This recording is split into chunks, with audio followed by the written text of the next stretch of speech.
اليوم مساء الخير والعافية. البارحة سويت وياكم الفلفولة وهسه دا اقليها.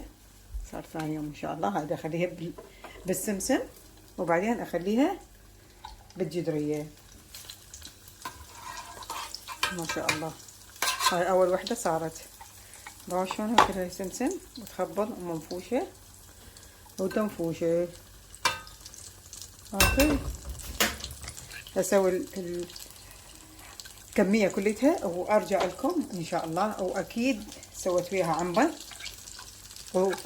وطماطة.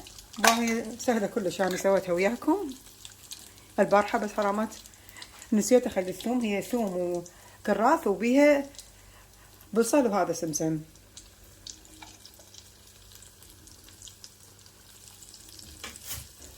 يعني دائما بشيل الاشياء كلها طلعها بديه. شوفوا حبايبي هاي تخبلوا الله الفلفولة. نكمل هذا كليتها وارجع لكم الفلفولة.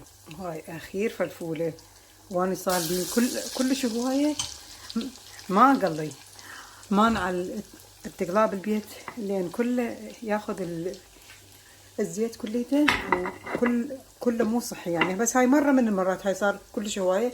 وهاي اخير وجبة من الفلفولة. هاي هسه سويتها وسويت فيها عنبر وعندي شوية نكبة سويتها وياكم من البارحة. ولو يشوفون الهشاشة والطعم والطراوة. سمع باع القرمشة تجنن عشت ايدي والله العظيم. هاي خلصت هسه. شوفوا مقرمشة بصورة مو طبيعية تجنن. هاي فلفولتنا. وطبعا اكيد اني اذا قليت الزيت اقلي بيه مرة واحدة وبعدين ادبه رأسا. ما اخلي ثاني مرة لين كلش خطر مو زين. هاي اذا في حالة بعد كم سنة قليت يعني. اوكي يا حبايبي.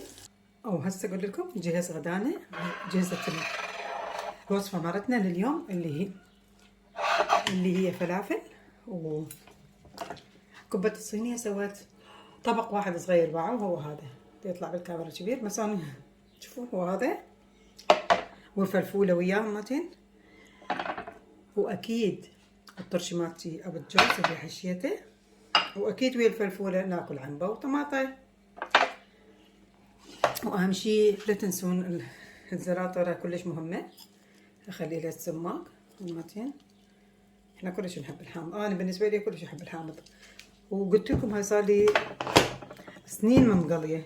واخلي هاي شويونة الصوصة على الكبة تصير تجنن. اوكي.